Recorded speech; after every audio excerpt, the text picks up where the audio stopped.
Ok, irmãos, nós vamos, conforme lemos no texto base, o texto base desta noite é Mateus 24, de 15 a 28. Esse é o nosso texto base. É sobre esse texto que nós vamos falar. Mateus 24, de 15 a 28. Os irmãos devem ter notado na hora da leitura, quando nós lemos o texto base antes do hino, os irmãos devem ter notado que é um texto maior do que o trecho que geralmente eu leio, o tamanho que geralmente eu leio, um trecho grande. E evidentemente não tem como eu pregar sobre esse texto todo hoje.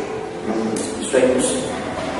Então eu não vou falar sobre o texto todo, mas eu li o texto todo para que os irmãos vão ter uma noção da unidade. O texto de Mateus 24, de 15 a 28, mostra 3 marcas da grande tribulação. Nós temos falado que esse trecho de Mateus é um trecho que envolve escatologia, doutrina das últimas coisas, e especificamente um aspecto, um tema da escatologia que nós conhecemos como a grande tribulação. Eu mostrei nos 2 últimos domingos, eu fiz a exposição aqui de um gráfico cronológico apontando os eventos escatológicos, os eventos do porvir. E nós mostramos ali a grande tribulação como um período de 7 anos que vai suceder o arrebatamento da igreja e vai preceder a segunda vinda de Cristo. E nós dissemos que esse período será um período dividido em 2 partes: 3 anos e meio, ou 42 meses, ou 1260 dias de uma paz enganosa, e os outros 3 anos e meio, ou 42 meses, ou 1260 dias de uma tribulação indizível que vai cair sobre o mundo. E dissemos também, nas nossas últimas abordagens a esse assunto, nós dissemos que a figura central da grande tribulação é a figura do anticristo, ou a besta, o filho da perdição, o homem do pecado, que fará guerra contra os santos e será adorado pelas pessoas do mundo todo e realizará uma terrível perseguição contra o povo de Deus e se levantará contra tudo que é sagrado, tudo que é santo. Essa será a marca do anticristo, um homem energizado pelo próprio Satanás, que realizará feitos grandiosos, juntamente com o falso profeta, que realizará sinais também, e com isso muitos serão enganados nesse tempo. O texto que nós estamos estudando fala desse período. Nós temos feito remissões, temos feito alusões a outros textos da Bíblia que falam também desse período. O texto que nós lemos mostra as 3 marcas, ou mostra algumas das marcas da grande tribulação. Eu vou enumerá-las para os irmãos, mas não vamos falar sobre todas elas hoje, sobre as 3 marcas hoje. A primeira marca da grande tribulação, os irmãos têm descrita nos versículos 15 a 21. Nos versículos 15 a 21, nós aprendemos que a primeira marca da grande tribulação é um sofrimento inédito. É um sofrimento sem igual na história da humanidade. Nunca aconteceu uma tribulação como essa, e nunca acontecerá uma tribulação semelhante a essa na história da humanidade. O Senhor Jesus Cristo diz no versículo 21 que haverá uma tribulação muito grande, como nunca houve desde o princípio do mundo até agora. Guardem isso. Nem jamais haverá. Então, a primeira marca da grande tribulação faz jus ao nome do período. É um sofrimento inédito, mundial, universal e inédito na história humana. A segunda marca desse período terrível está no versículo 22. Exclusivamente no versículo 22. É o único versículo da segunda marca da tribulação. E a segunda marca é uma graça aliviadora. Mesmo na grande tribulação veremos a manifestação da graça de Deus. É uma graça aliviadora. E nós veremos isso quando o Senhor permitir, quando eu chegar no versículo 22. Sabe-se lá quando, espero que seja antes da tribulação. E a terceira marca da grande tribulação está consubstanciada nos versículos 23 a 28. Nos versículos 23 a 28 nós temos a terceira marca, que é um engano revelador. O que significa isso?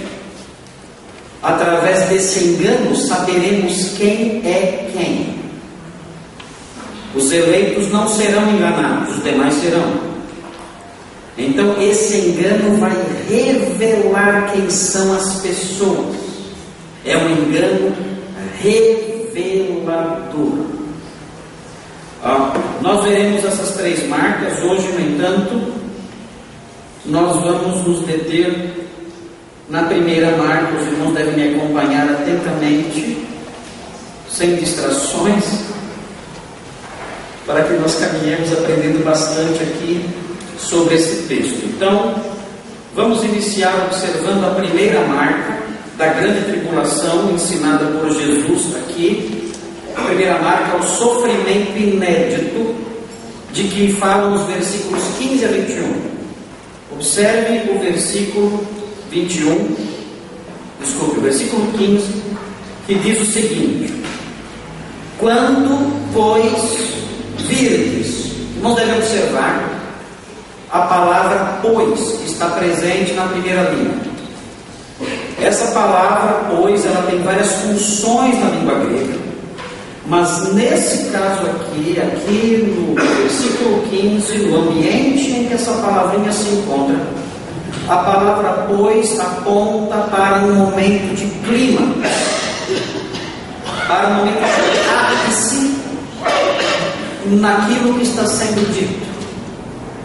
Então o Senhor falou até o versículo 14 acerca de algumas preliminares do período tribulacional, mas agora Ele vai chegar no ápice desse período, vai falar sobre o apogeu desse período. Por isso essa palavra aparece aqui indicando que Ele está chegando no apogeu, no ápice do seu discurso aqui. Ele diz: quando, pois, virdes no lugar santo a abominação desoladora.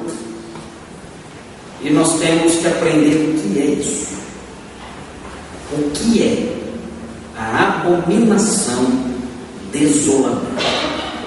A abominação desoladora não é algo. A abominação desoladora é alguém que faz algo. Se os irmãos olharem a Bíblia em Marcos, no capítulo 13, voltem, virem as páginas da sua Bíblia para o capítulo 13 de Marcos, no capítulo 13. Irmãos, verão no versículo 14, Marcos 13, 14, texto diz o seguinte, Marcos 13, 14: Quando virdes a abominação assoladora no lugar em que não deve estar, é um texto paralelo. O texto de Marcos 13,14 usa uma forma masculina na língua original, indicando que se trata de uma pessoa. Notem, isso acontece no Evangelho de Marcos. O Evangelho de Marcos se refere à abominação desoladora numa forma masculina, de modo que é alguém, é um homem, é uma pessoa a abominação desoladora. E essa pessoa é abominável. E essa pessoa, sendo abominável, causa desolação. O que significa abominação? O que significa abominável? O que é alguém que é definido como abominação? Como é alguém que é definido como abominação? Como é alguém que é definido como abominável? A palavra que aparece aqui no texto é a palavra que significa algo que é detestável.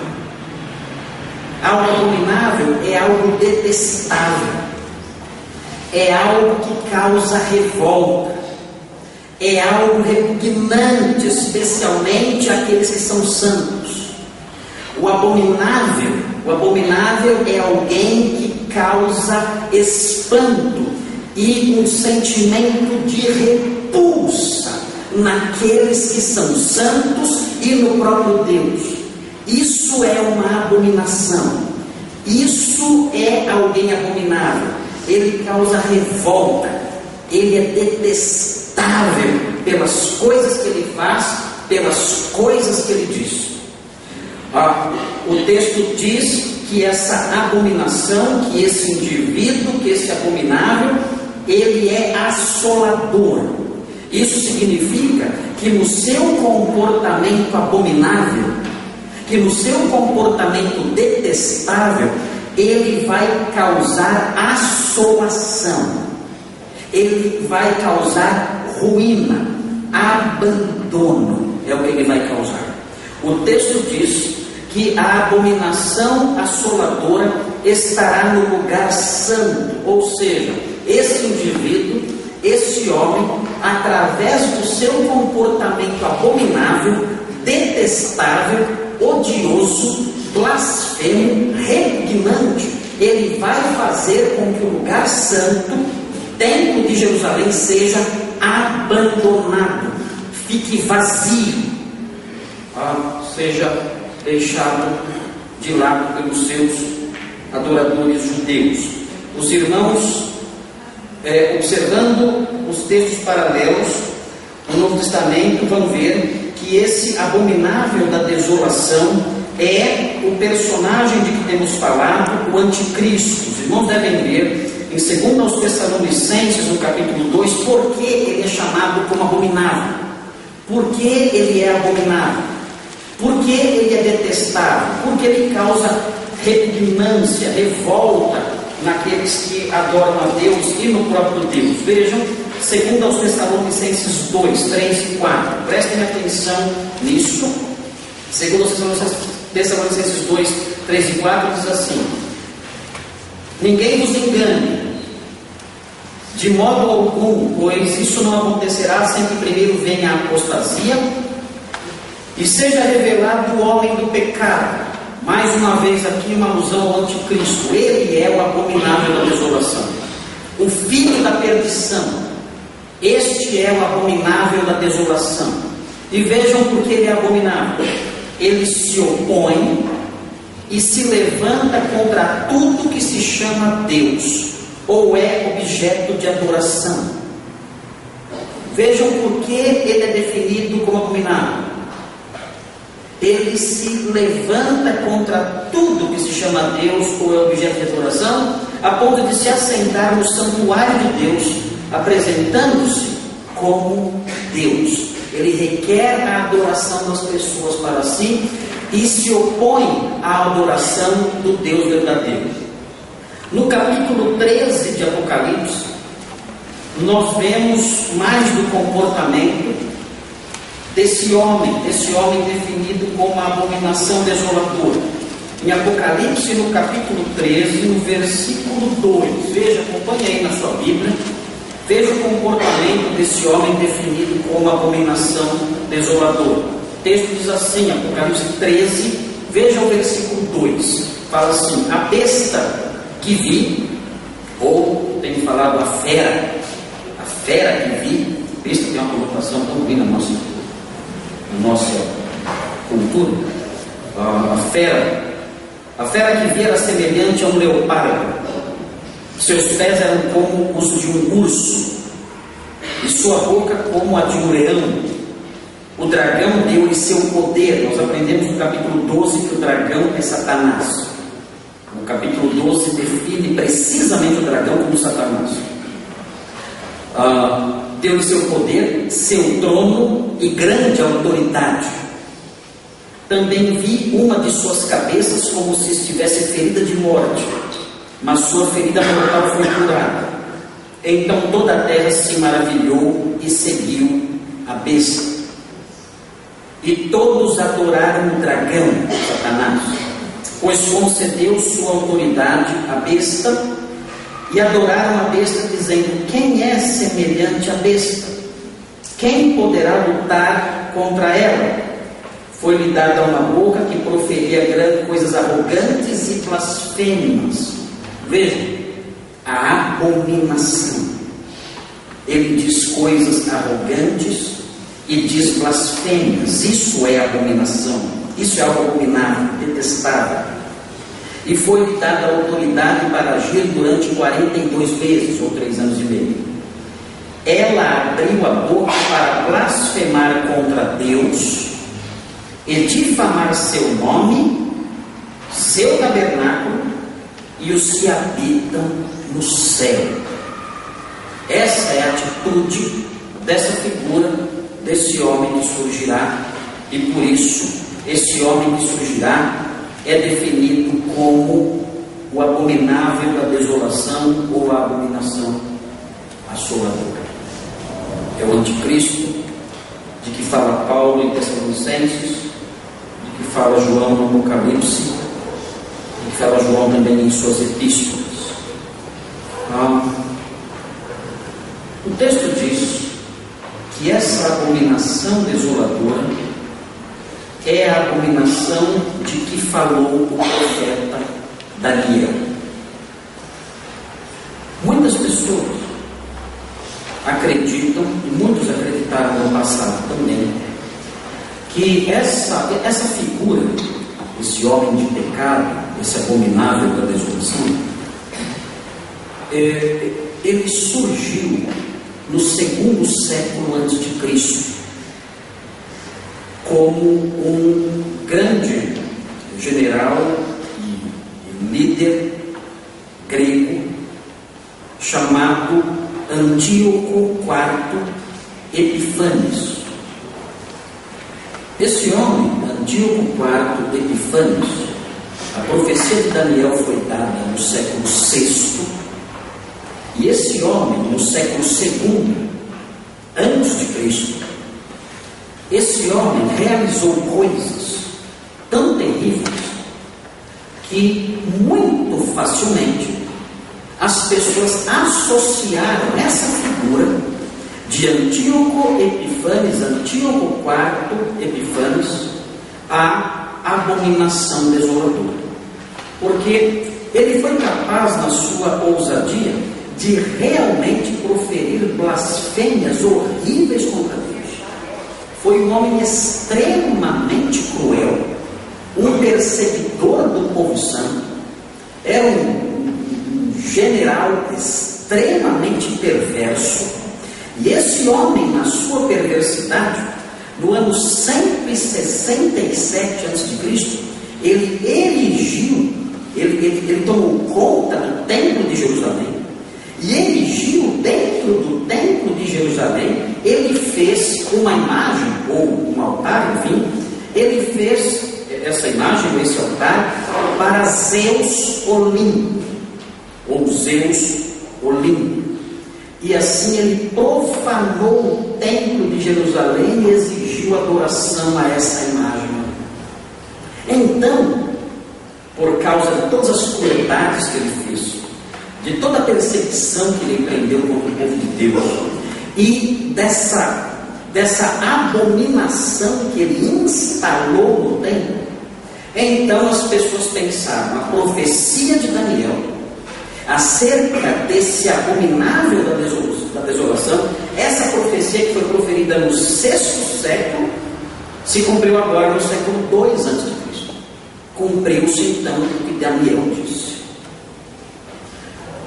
O problema com isso, para aqueles que ainda entendem Antíoco Epífanes, que ainda enxergam Antíoco Epífanes como a abominação desoladora, é que quando Jesus falou sobre a abominação desoladora de que trata o profeta Daniel, dizendo que ela ainda viria, Antíoco Epífanes já tinha morrido há quase 200 anos. Ou seja, Jesus nos surpreende e deve ter surpreendido os intérpretes que tivessem interpretado assim a profecia de Daniel, dizendo o seguinte: olha, vocês pensam que a abominação desoladora de que falou o profeta Daniel já veio? Vocês pensam que a abominação desoladora de que falou o profeta Daniel já apareceu na história, na pessoa de Antíoco IV Epífanes? Vocês estão enganados. Antíoco IV Epífanes pode até ser uma forma parcial de cumprimento de Daniel, mas Antíoco IV Epífanes não é de maneira nenhuma aquele que há de vir de que falou o profeta Daniel. A abominação desoladora de que falou o profeta Daniel ainda virá. E as pessoas de hoje, muitos ainda hoje, acreditam que veio mesmo e já veio. E já veio. O Senhor Jesus falou sobre a abominação desoladora, mostrou que não era Antíoco Epífanes, e muitos então, cristãos mesmo no passado, disseram: realmente a abominação desoladora veio depois que o Senhor pronunciou esse sermão em Mateus 24. E aí então alguns perguntam: mas quando veio? Quando veio essa abominação desoladora? Não foi com Antíoco Epífanes? Foi depois que o Senhor Jesus falou e já aconteceu? Então, se já aconteceu, quem foi que cumpriu essa profecia então? Então, alguns preteristas dizem: olha, essa abominação desoladora, ela aconteceu de fato depois que o Senhor falou isso aqui, e ela se cumpriu na pessoa de um outro general, que veio depois de Cristo, um general romano, que surgiu, que invadiu Jerusalém na segunda metade do século I, mais precisamente a partir do ano 68, e que no ano 70 destruiu Jerusalém e o templo. Os irmãos sabem, eu estou falando do grande general Tito, que mais tarde se tornou imperador romano. E dizem: aí está, o general Tito entrou no templo, e o general Tito profanou o templo, porque os seus soldados colocaram os seus estandartes ali no lugar santo, e com isso então o templo foi profanado, e a profecia que Jesus havia dito algumas décadas antes se cumpriu então na pessoa de Tito. Por que isso não pode ser? Muito simples. General Tito não se encaixa nas descrições da Bíblia. E mais, nós aprendemos no versículo 21 que ao tempo da abominação desoladora, nós aprendemos que nesse tempo haverá um sofrimento no mundo como nunca aconteceu antes, e nem nunca acontecerá depois. E quando nós comparamos as crises dos dias do general Tito, nós percebemos que essas crises todas ali, mundiais, mesmo o sofrimento que o próprio general trouxe para o povo judeu, já foram superados por outros personagens ao longo da história. Sofrimentos maiores já surgiram, e sofrimentos maiores existiram antes, e existiram depois também, inclusive no nosso próprio século, sofrimentos maiores existiram do que aqueles. E de maneira que o general Tito não se encaixa no perfil da abominação desoladora de que fala o profeta Daniel. Se os irmãos observarem, os irmãos lerem, há um livro famoso de um historiador do primeiro século chamado Flávio José. Flávio José escreveu alguns livros, um deles se chama Guerra dos Judeus. Guerra dos Judeus. Os irmãos têm esse livro disponível na língua portuguesa, podem ler esse livro. Se não me engano, pastor Thomas, acho que é da CPAD. O Mundo Cristão tem uma versão também, mas a da CPAD é mais bonita. O Mundo Cristão tem uma versão, mas a da CPAD, segundo o parecer do pastor Thomas, é mais bonita, o estilo é mais bonito. E os irmãos podem então ler esse livro, muito interessante, de um historiador que é do primeiro século e foi testemunha ocular das coisas que aconteceram naqueles dias, nos dias da destruição de Jerusalém. E Flávio José, ele escreve, ele diz na sua história, ele fala que os judeus, por existir ali uma guerra civil também, naquele tempo, na destruição de Jerusalém, havia uma guerra civil também, assolando Jerusalém, ele diz que os próprios judeus, partidos judeus, pegaram coisas do templo, do tesouro do templo e colocaram fogo para derreter os tesouros do templo e conseguir recursos para a sua causa. Ou seja, os próprios judeus profanaram o templo. E diz, é claro, que os romanos também profanaram o templo, mas o general Tito, acredite se quiser, Flávio José diz no capítulo 5 e no capítulo 6 da Guerra dos Judeus, Flávio José diz que o general Tito, ele tentou por todos os meios poupar o templo. É o que diz Flávio José. Tito, na verdade, não queria destruir o templo, ou profanar o templo, ou nada disso. Mas ele percebeu que suas tentativas, no parecer de Flávio José, suas tentativas de poupar o templo estavam trazendo prejuízos para os seus soldados. Então ele ordenou que as portas do templo fossem incendiadas. Então, de maneira que Flávio José não se encaixa. Desculpe, o general Tito o general Tito não se encaixa nesse perfil que nós vemos, que o profeta Daniel apresenta acerca desse homem definido como abominável da desolação. De forma que o abominável da desolação não foi Antíoco Epifânio, porque Jesus, depois da morte, 200 anos depois da morte de Antíoco Epifânio, fala que ele ainda viria. O abominável da desolação não foi o general Tito, porque a postura do general Tito, a história do general Tito, a época do general Tito, nada disso se encaixa com a profecia de Daniel. E sabemos então, por meio disso, que o abominável da desolação ainda virá. Quem é? Virá, eu quero estar aqui para saber. Como eu tenho ensinado os irmãos que a igreja será arrebatada antes da tribulação, então eu não vou ter nenhum contato, se eu estiver certo, e se a minha cronologia escatológica estiver correta, eu não vou ter nenhum contato com o abominável da desolação, não vou nem conhecê-lo pessoalmente, não vou ter esse desprazer. E todos aqueles que são a igreja de Deus vivo, todos aqueles que são salvos pela fé em Jesus, quando ele vier buscar a sua igreja, se estiverem vivos naquele dia, serão arrebatados para o encontro com ele. E serão livres desse período terrível em que esse personagem atroz vai trazer tanto sofrimento para a humanidade. E assim então não conheceremos o abominável da desolação. Quem tem curiosidade também não vai saber, vai estar lá no céu. Só se tiver internet no céu, fazer uma pesquisa no Google Celeste para descobrir o que está acontecendo lá na Terra, para saber quem é o abominável da desolação. Se estivermos certos na nossa cronologia, então é assim que vai ser. Mas o texto fala, os irmãos estão entendendo essa confusão toda? Estão entendendo? Ou piorei a situação? Tudo bem? Então, o abominável da desolação não é Antíoco Epifânio. Por quê? Já havia morrido quando Jesus falou. O abominável da desolação não é general Tito, ele profanou o templo sim, mas ele não se encaixa nos detalhes de Daniel acerca desse personagem, como veremos agora. Estamos aguardando ainda o o dia em que o Senhor vai nos levar, e o período tribulacional vai começar, e então esse personagem vai aparecer no cenário mundial, e será um personagem terrível, que vai atrair para si a atenção do mundo todo, e será adorado, venerado por todo o mundo, e fará guerra, e fará oposição contra o povo de Deus.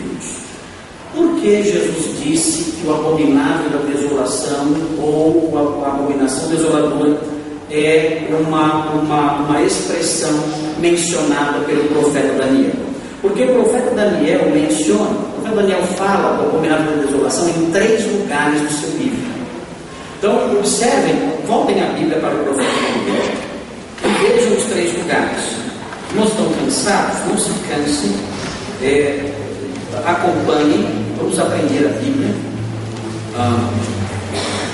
Essa semana passada eu aprendi com os irmãos, dizendo que meu pai usava o verbo entrochar para enfiar comida na boca da gente que era criança.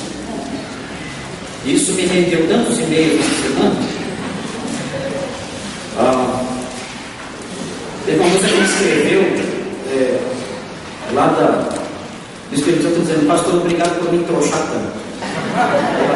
Escreveu assim: obrigado por me entrochar tanto.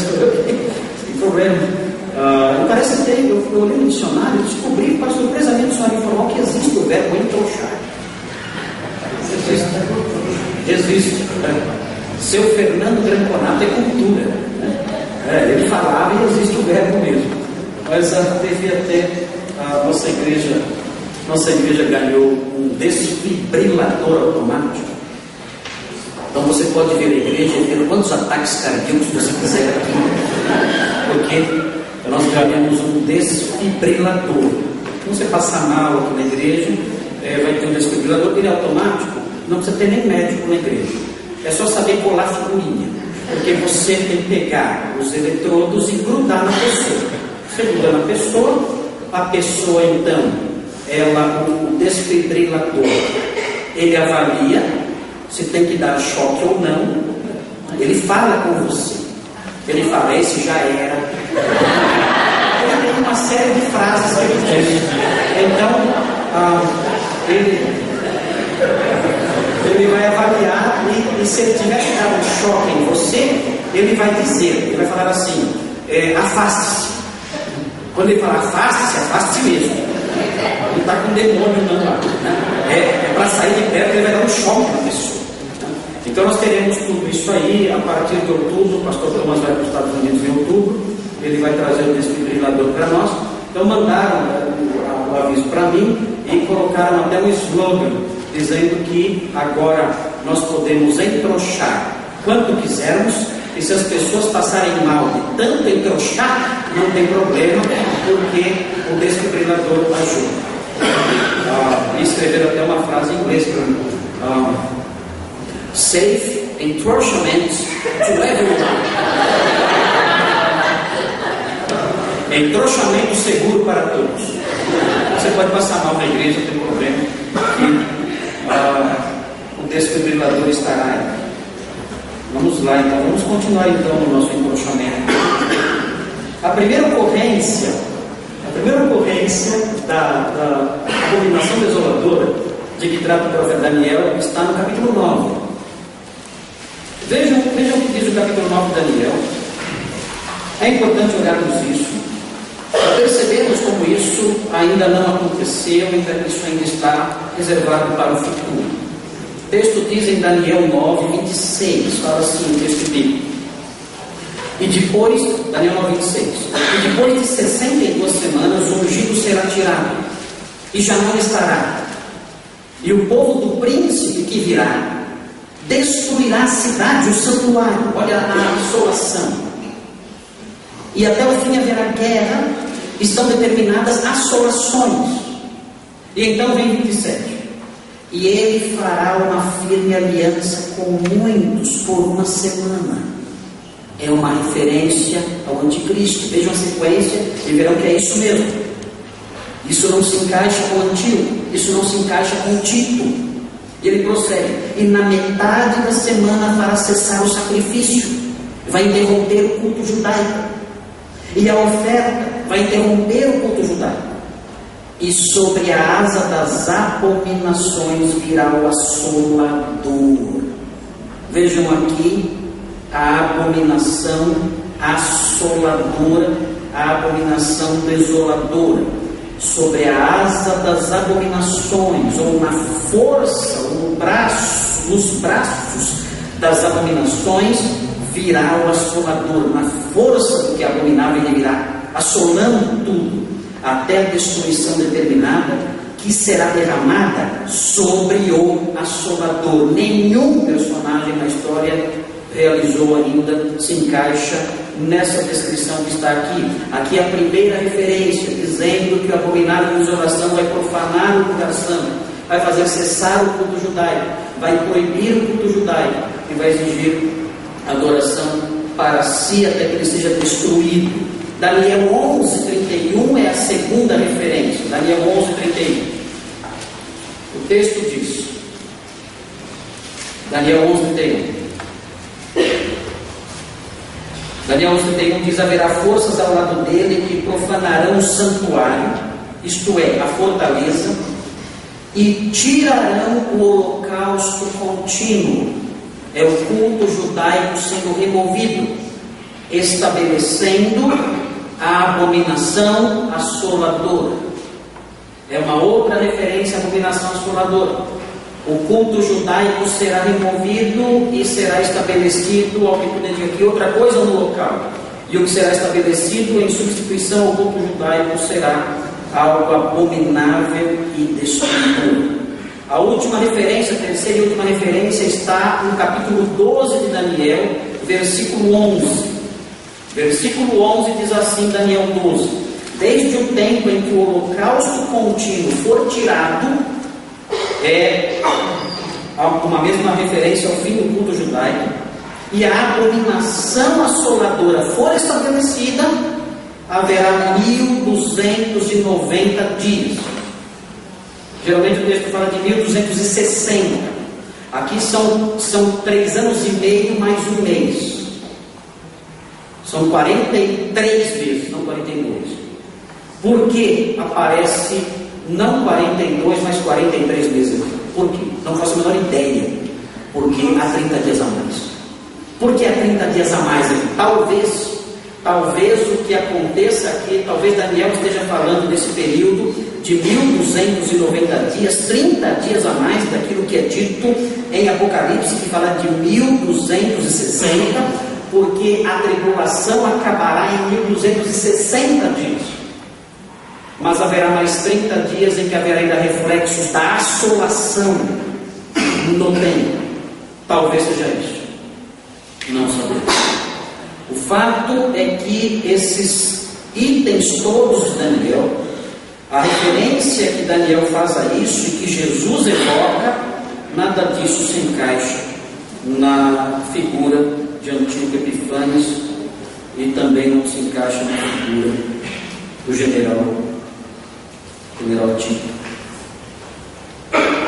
Texto de Mateus 24, voltando ao versículo 15, diz: quando virdes a abominação assoladora no lugar santo. Outro problema temos aqui. Sabemos que o abominável da desolação não é Antíoco, não foi Antíoco, não foi o general Tito. Não sabemos quem será, é alguém que surgirá ainda no futuro. E agora surge no texto uma outra questão. Quando virdes a abominação assoladora no lugar santo. O lugar santo é um compartimento do templo. O templo judaico. Mas o templo judaico foi destruído no ano 70. Nós não temos mais o lugar santo. O lugar santo era o lugar onde havia o acesso apenas dos sacerdotes. As pessoas não podiam entrar lá, somente os sacerdotes podiam entrar no lugar santo. E nós vemos aqui que ele estará no lugar santo. Logo, nós presumimos disso, que o templo judaico será reconstruído e o culto judaico restabelecido, porque o culto judaico não pode acontecer fora do templo. É por isso que o judaísmo é uma religião impossível de ser realizada, executada na íntegra. Porque para que a religião judaica seja executada, seja vivenciada e obedecida na íntegra, é necessário o templo de Jerusalém. E o templo de Jerusalém não pode ser, o templo judaico não pode ser no braço. Não pode ser dividido assim. O templo do judaísmo tem que ser em Jerusalém. O templo do judaísmo no braço não vale nada. O templo do judaísmo tem que ser em Jerusalém, no local que Deus apontou para Davi. Não pode ser em outro local. Tem que ser no local que Deus apontou para Davi. Ali será o centro de adoração do judaísmo. Mas a reconstrução do templo naquele local que Deus apontou não pode ser realizada porque existem mesquitas ali. E, evidentemente, os muçulmanos não permitem que as mesquitas sejam removidas para a construção do templo judaico. Então, como isso vai acontecer? Como o lugar santo existirá? Como o abominável da desolação poderá entrar no lugar santo se o lugar santo não está lá? Então nós presumimos a partir daqui que o abominável da desolação será um homem extremamente brilhante. Será um homem com uma habilidade de negociação, uma habilidade diplomática extraordinária. Esse homem será admirado pelo mundo todo porque ele conseguirá apaziguar o Oriente Médio. E vai conseguir inclusive reconstruir o templo naquela época. E todos vão admirar. Os judeus vão admirar. Os muçulmanos vão admirar. E os judeus vão admirá-lo até o ponto em que ele quebrar a sua aliança com os judeus e começar a persegui-los. Assim como perseguir também todos os que professarem Jesus. O texto de Apocalipse 13 mostra que esse homem será realmente tido como divino. Divino. E talvez uma das causas pelas quais ele será considerado divino é o fato dele conseguir essas negociações até hoje impossíveis. Nenhum governante conseguiu ainda essas coisas. Nenhum. E ele terá essa habilidade, todos o aplaudirão por causa da sua capacidade política, por causa da sua habilidade de negociação diplomática, e todos vão aclamá-lo como Deus e vão adorá-lo como Deus. Você vai dizer para mim, é muito difícil os homens na modernidade, e especialmente em dias futuros, numa sociedade secularizada como a nossa, em que o secularismo cresce cada dia, é muito difícil alguém considerar uma pessoa Deus. Não é.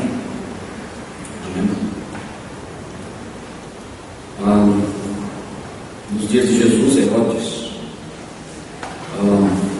texto de Atos 12, de 20 a 23, fala que Herodes conseguiu apaziguar, ou ser apaziguado, pelos homens de Tiro e Sidom, que se abasteciam do país do rei.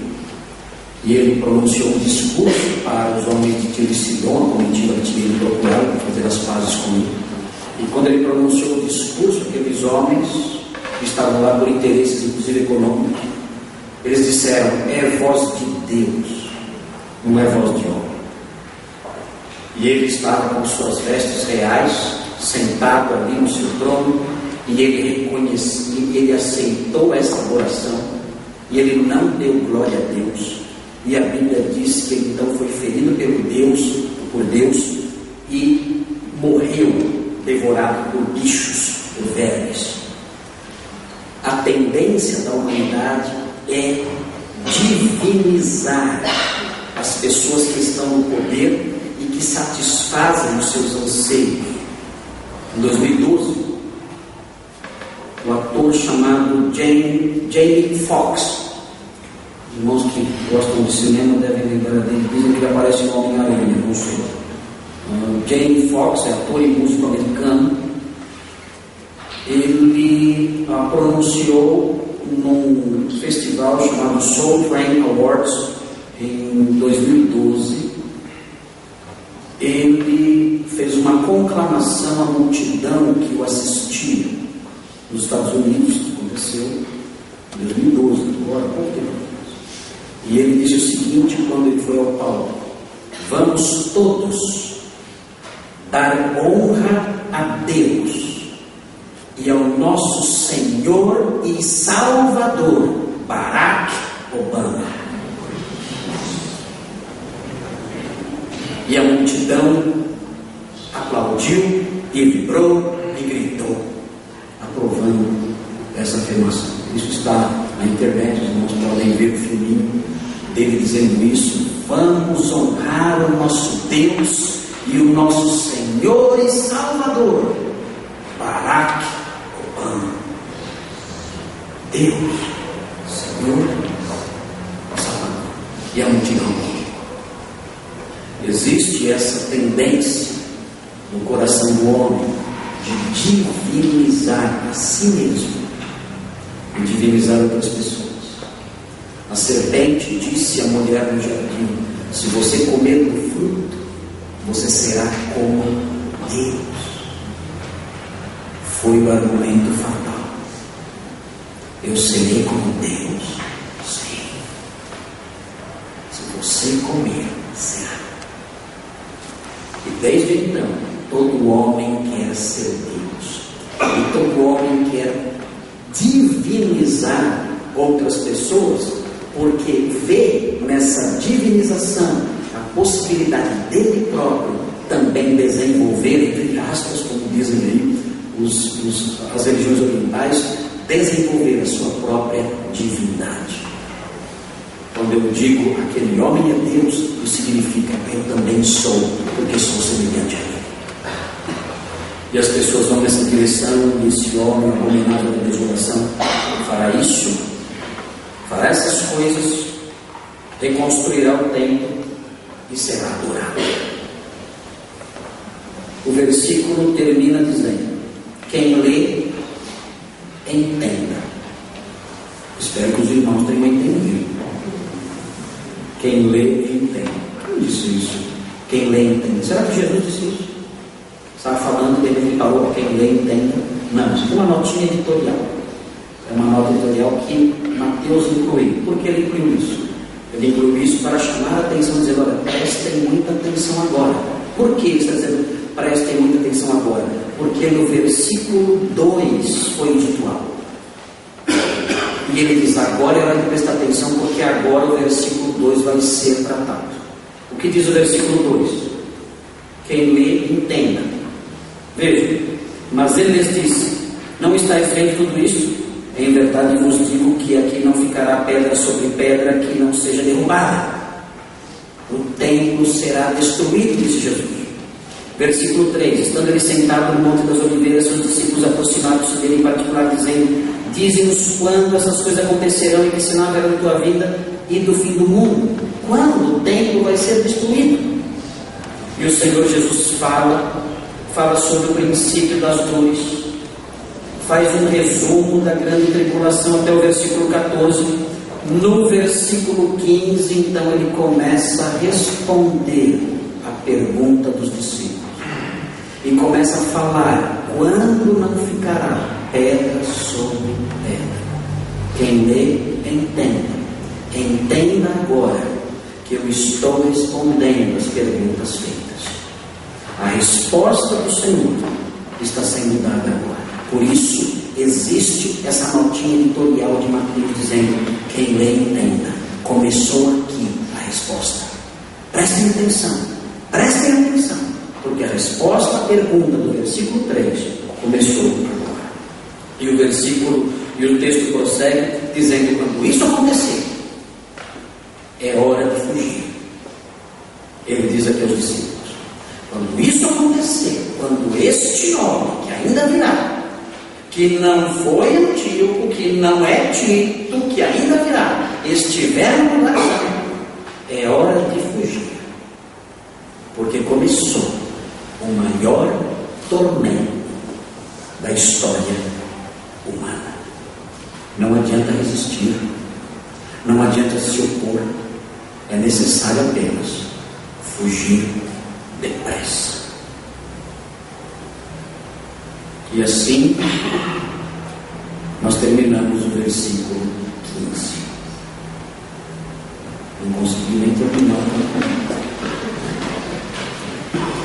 Aí está o versículo 15. Agora nós vamos levar ele para casa. Nós temos para casa meio triste, família. Ai, pastor, quanta abominação eu levo para casa, quanta desolação eu levo para casa. Essas coisas nos assustar, realmente nos assustam. Mas eu gostaria de encerrar este início dessa sessão.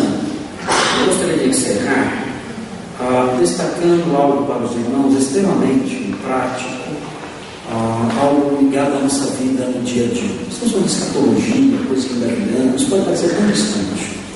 Mas olha, o anticristo, em que fala a Bíblia, ele encarna o zênite da maldade. Tudo aquilo que vai contra Deus. Ele é o auge do pecado. Ele é o auge da rebelião contra Deus. Ele é a abominação encarnada. É isso. Terrível isso. E quando nós olhamos para esse modelo, o mal na sua expressão humana tão elevada, quando nós olhamos para isso, nós podemos extrair do modo como ele é definido alertas preciosos para nós.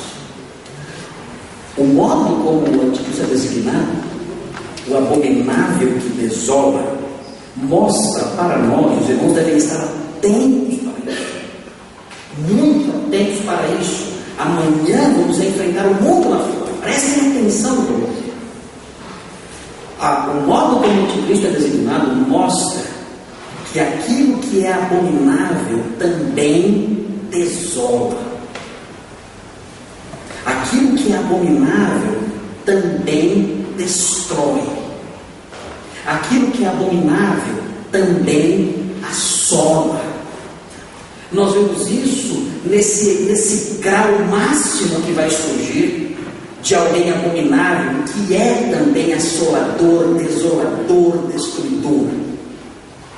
E eu quero alertá-los para esse aspecto do que é abominável, porque nós estamos cercados por coisas abomináveis, nós estamos cercados por doutrinas abomináveis, sendo propagadas em púlpitos evangélicos, doutrinas abomináveis, que se forem abraçadas por nós, vão assolar, vão destruir, vão acabar com a nossa vida e com o nosso vigor espiritual. Nós não podemos brincar, não podemos dar espaço para as coisas que são abomináveis, para as coisas que se levantam contra Deus. Nós não podemos nos aproximar, não podemos ouvir, não podemos dar espaço na nossa casa, nos nossos ouvidos, para apóstolos abomináveis. E nós temos muitos. E se dermos ouvidos para essas mensagens desses homens abomináveis, nós também seremos assolados na nossa vida espiritual, nós seremos assolados no nosso vigor espiritual, nós seremos assolados na nossa família, na nossa história. O nosso casamento será assolado por esses homens terríveis. A criação dos nossos filhos será assolada por esses homens terríveis. A nossa comunhão com Deus será assolada e destruída pela influência desses homens terríveis. Nós não podemos dar espaço para eles na nossa vida. O que é abominável, afaste-se do que é abominável. Pastores que ensinam heresias terríveis têm se multiplicado a cada dia. Temos ao nosso redor pessoas, amigos, que são irreverentes, que são blasfemos, que dizem coisas sobre o Senhor, sobre o nosso Rei, sobre o nosso Redentor, que se constituem nas mais terríveis abominações. Afastem-se dessas pessoas. Reduza o contato de vocês com ela ao máximo possível, com elas o máximo possível. Porque o que é abominável também assola. O que é abominável também destrói.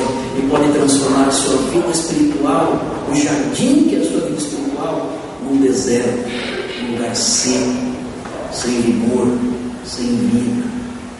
Talvez você tenha parentes abomináveis. Talvez você tenha pessoas queridas que são abomináveis naquilo que dizem, naquilo que fazem, naquilo que pensam, naquilo que ensinam.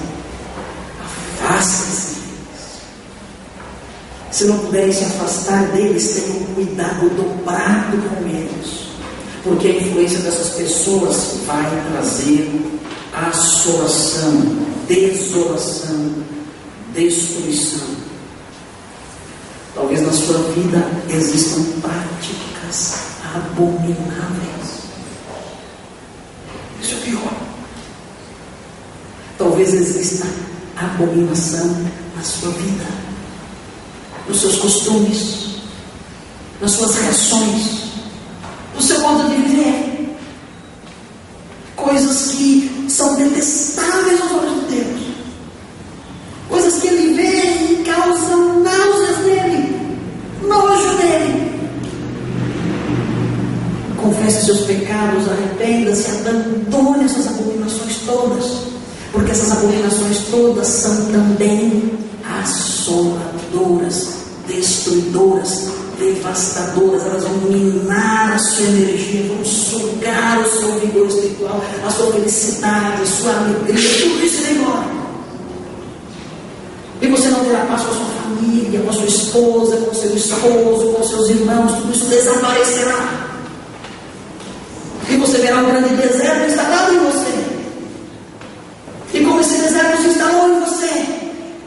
Esse deserto se instalou em você por causa da abominação, das abominações que assolam, que destroem, que transformam tudo em um deserto, como fogo lavra e consome tudo. Deixa tudo seco. Lembre-se disso. Lembre-se do nome dele. A abominação desoladora. Porque não há como dissociar o que é abominável da destruição. Vidas são destruídas hoje em dia. Lentamente. Hoje operamos uma exclusão aqui na igreja. Por quê? Porque operamos uma exclusão com o coração partido hoje aqui. Porque abominações se instalaram na vida de um casal. E essas abominações assolaram a vida deles, transformando tudo em ruínas. Talvez, para sempre. Nunca brinque com as abominações. Elas são desoladoras. Vamos orar.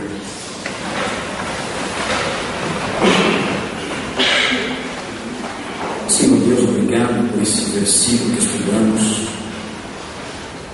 Ó Santo Deus, nós nos aproximamos com temor e tremor do Senhor. Ó Deus, nós vemos a grandeza, a gravidade de tudo que te desagrada. Vemos a grandeza, a gravidade de toda blasfêmia, de todo pecado, de toda guerra contra o que lhe pertence. Vemos o efeito terrível, devastador e destruidor disso. Por isso, Santo Deus, neste culto, impinge em nós temor, porque não temos tido temor do Senhor. Não temos tido. O que aconteceu conosco, Senhor? Não temos tido temor do Senhor. Temos sido negligentes, preguiçosos, indulgentes conosco. Não temos levado a santidade a sério, não temos buscado o Senhor com todo o nosso coração, não temos feito isso. Ó Deus, que misericórdia de nós, porque o que é abominável desola. Visita-nos, Senhor, com o seu favor. Visita-nos com a atuação doce do Seu Espírito e tira de nós essa letargia, essa indiferença. Faça com que voltemos para os Seus braços e busquemos o Seu perdão e abandonemos tudo que te desagrada. E, Senhor, nós pedimos também neste culto em que falamos de coisas terríveis que virão. Pedimos ao Senhor, por Sua bondade, nos console. Nos console com a verdade. Conhecemos, sabemos que o Senhor está no controle de tudo, mesmo quando o mal aflorar com toda a sua força. O Senhor está tanto no controle de tudo que o Senhor já previu isso. O Senhor já estabeleceu isso. O Senhor já nos avisou sobre isso. Ajudamos a descansar sabendo que o Senhor está no controle sempre. Sempre, quando tudo parece escuro, o Senhor está no controle.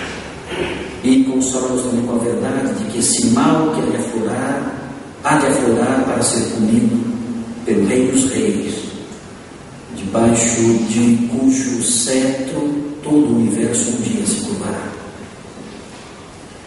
Nós pedimos por esse consolo e pedimos por essa admoestação do Seu Espírito sobre nós. Fazemos isso com temor e tremor, gratos ao Senhor pelos alertas que o Senhor tem nos dado, sempre, como um pai que guia os seus filhos.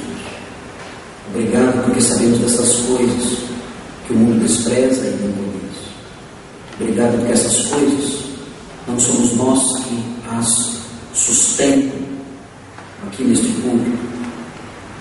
São elas que nos sustentam. São elas que nos sustentam no dia a dia. Obrigado por isso, em nome de Jesus.